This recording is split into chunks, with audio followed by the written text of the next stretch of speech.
दिल्ली के ग्रेटर कैलाश में गुरुवार को कुछ ऐसा हुआ है जिसने पुलिस के भी होश उड़ा दिए। आखिरकार दिल्ली के ग्रेटर कैलाश में काफी लंबे समय से अफगानिस्तान से आया हुआ लड़का जिसका नाम नादिर शाह बताया गया, उसकी दुश्मनी लॉरेंस बिश्नोई से क्या हो सकती है, क्योंकि गुरुवार देर शाम को उसके ऊपर ताबड़तोड़ फायरिंग की गई। आसपास हलचल मच गई, जिसके बाद ये दावा किया गया कि ये जितनी भी घटना को अंजाम दिया गया है इसकी जिम्मेदारी लॉरेंस बिश्नोई के गैंग ने ली है। अब सबको ये पता है कि लॉरेंस बिश्नोई गुजरात की जेल में बंद है, लेकिन आधे लोगों को पता है कि लॉरेंस बिश्नोई तिहाड़ जेल में बंद है। लेकिन उसके बाद तमाम तरह की घटनाएं ऐसी सामने आती रहीं जिसकी जिम्मेदारी लॉरेंस बिश्नोई के गैंग ने खुद ली। अब ये पूरा मामला क्या है, और खासकर दिल्ली के ग्रेटर कैलाश जैसी जगह पे, क्योंकि ग्रेटर कैलाश जैसी जगह है काफ़ी भीड़ रहती है, वहाँ पे युद्ध भी मौजूद रहता है, हर उम्र के लोग वहाँ पे आते हैं, घूमते फिरते हैं। ऐसी जगह पर लॉरेंस बिश्नोई के खास गुर्गे आकर किसी पे ताबड़तोड़ फायरिंग करते हैं, बहुत हैरानी की बात होती है। इस पूरी कहानी पर विस्तार से बात करने के लिए मेरे साथ अभिषेक मौजूद हैं। अभिषेक, सबसे पहले दुश्मनी आती है क्योंकि कोई किसी पे हमला तभी करेगा जिससे दुश्मनी होगी। अफगानिस्तान से नादिर शाह नाम का लड़का रह रहा था ग्रेटर कैलाश में, लेकिन उसकी लॉरेंस बिश्नोई से क्या दुश्मनी हो सकती है? लॉरेंस कभी भी किसी पे अगर कुछ करता है, अब तक का उसका इतिहास उठाकर देखिए तो वो जिम्मेदारी लेता है पोस्ट करके, वो या उसके गुर्गे जिम्मेदारी लेते हैं बाकायदा पोस्ट करके। अब ये जो नादिर शाह है जिसको अफगानिस्तान का बताया जा रहा है, वो है अफगानी मूल का, लेकिन उसकी माँ भारतीय मूल की थी। उसकी माँ, आप सोचिए इसका शुरुआत से कैसे अपराध से नाता रहा है। उसकी माँ ड्रग्स के मामले में जेल जा चुकी है, नादिर शाह की। पिता उसके कोविड में मौत हो चुकी थी। ये खुद ऑनलाइन सट्टा खेलता था, दुबई में इसने होटल खोला था।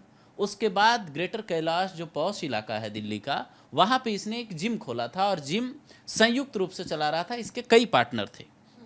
जब इसके साथ वारदात हुई नंदिनी, तो उस जिम में एक पुलिसकर्मी भी मौजूद था, ऐसी बातें कही जा रही है, क्योंकि इसकी दोस्ती कई पुलिस वालों से भी थी।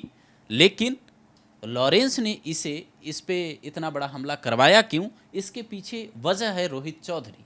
रोहित चौधरी जो लॉरेंस का सबसे बड़ा दुश्मन है, उसने बाकायदा नादिर शाह को एक काम दिया था और नादिर शाह उसके लिए काम कर रहा था।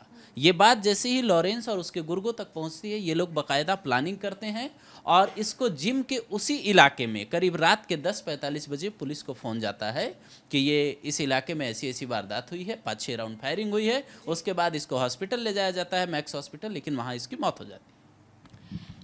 दिल्ली के ग्रेटर कैलाश जैसा इलाका जो भी सुन रहा है वो काफी ज्यादा दंग रह रहा है अभिषेक, क्योंकि ग्रेटर कैलाश कैसा इलाका है ये आप भी जानते हैं, मैं भी जानती हूँ, हमारे दर्शक भी जानते हैं। उस दिन का सीन मैं चाहूंगी आप थोड़ा सा विस्तार से बताइए कि उस दिन एक्चुअली में हुआ क्या, क्योंकि ग्रेटर कैलाश एक वीआईपी जगह माना जाता है, लेकिन वहां पर अगर लॉरेंस बिश्नोई के खास गुर्गे आकर के किसी पे ताबड़तोड़ फायरिंग करते हैं तो ये काफी ज्यादा चौंकाने वाला रहता है। एक सीसीटीवी फुटेज भी आया नंदिनी वहाँ से, और जो अब तक जानकारी आई है वो ये कहती है कि बाइक से लॉरेंस बिश्नोई के गुर्गे आए थे और अचानक से ये दुकान बंद करके, अपनी जिम बंद करके वापस लौट रहा था, तो शाम को इस पर फायरिंग कर देते हैं और वहीं स्पॉट डेथ हो जाती है इसकी।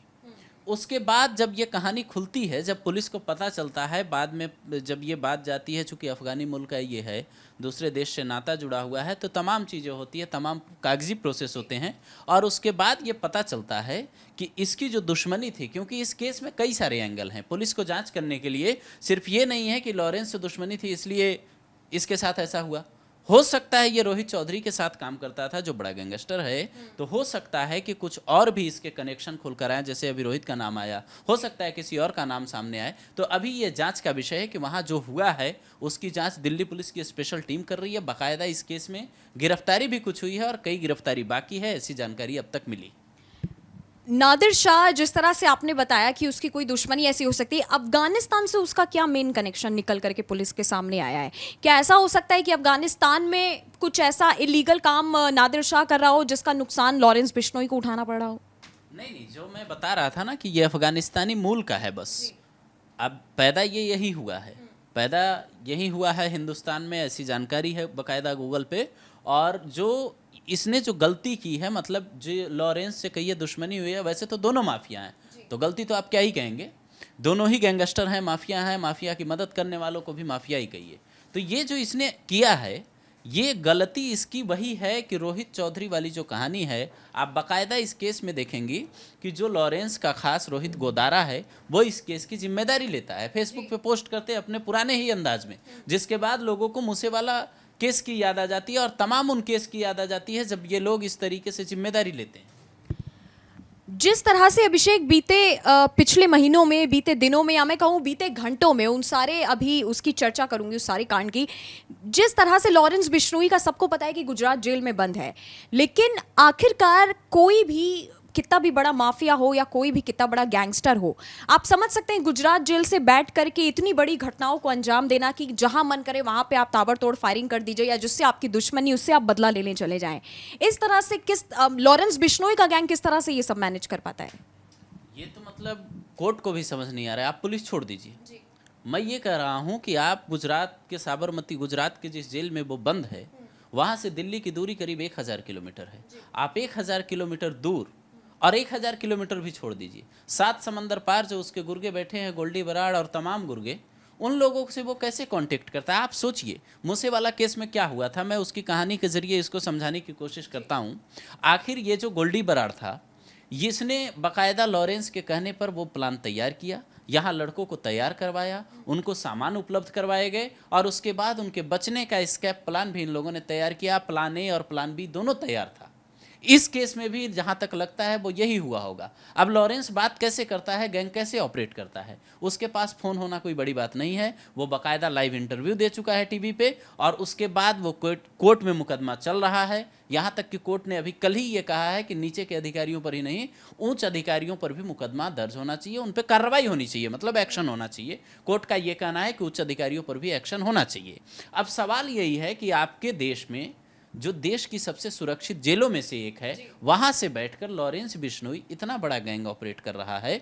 आप दिल्ली में, ये सबसे सुरक्षित जगह है, साउथ दिल्ली सबसे सुरक्षित जगह है, वहां पे इस तरीके के वारदात को अंजाम देना, मतलब ये आप समझिए कि ना तो वहाँ के जेलर से उसको कोई खौफ है, ना वहाँ जेल में उसको किसी प्रकार की परेशानी नज़र आ रही है। वो तो ये समझिए कि फिर सेफ हाउस में है। वो अंदर से गैंग ऑपरेट कर रहा है, बाहर आएगा तो जिनसे दुश्मनी है वो लोग उसे निशाना बना सकते हैं, इसलिए वो जेल में बैठा है अपनी मर्जी से।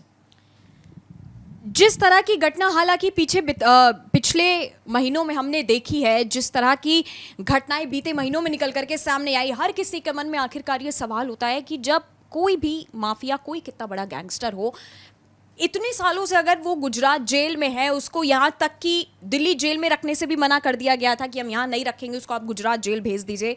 सवाल यही खड़ा होता है कि आखिरकार इतनी दूर से कोई भी गैंगस्टर किस तरह से अपने बदले ले सकता है। हालांकि जो नादिर शाह के साथ हुआ, उसका दावा अब ये किया जा रहा है कि लॉरेंस बिश्नोई के गैंग ने ये पूरे घटना की जिम्मेदारी ली कि हमने ही कराया है।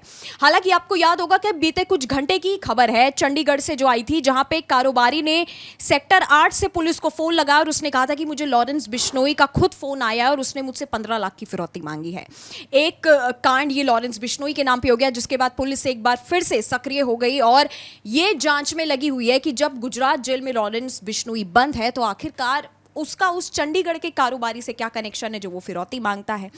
यही नहीं, बीते दिनों आपने देखा होगा कि एपी ढिल्लों के घर के बाहर भी फायरिंग हुई थी, जिसमें यह दावा किया गया था कि लॉरेंस बिश्नोई के खास गुर्गों ने उसके घर के बाहर फायरिंग की है। उससे पहले सलमान खान के घर की जो घटना थी वो सामने आई थी। तमाम तरह की ऐसी घटनाएं जो हैं लॉरेंस बिश्नोई के गैंग को लेकर सामने आती है, लेकिन सवाल जो है वो यही है कि आखिरकार सपोर्ट सिस्टम कौन है और आखिरकार गुजरात जैसी जेल में बैठ करके कोई भी जो है गैंगस्टर या कोई भी माफिया इस तरह के कांड को किस तरह से क्यों अंजाम देना चाहेगा। हालांकि इस केस की पुलिस आगे कार्रवाई कर रही है। अब इस केस में क्या नए खुलासे होते हैं ये आने वाला वक्त बताएगा। आपका हमसे अगर कोई सवाल है तो आप हमें नीचे कमेंट सेक्शन में कमेंट करके बता सकते हैं।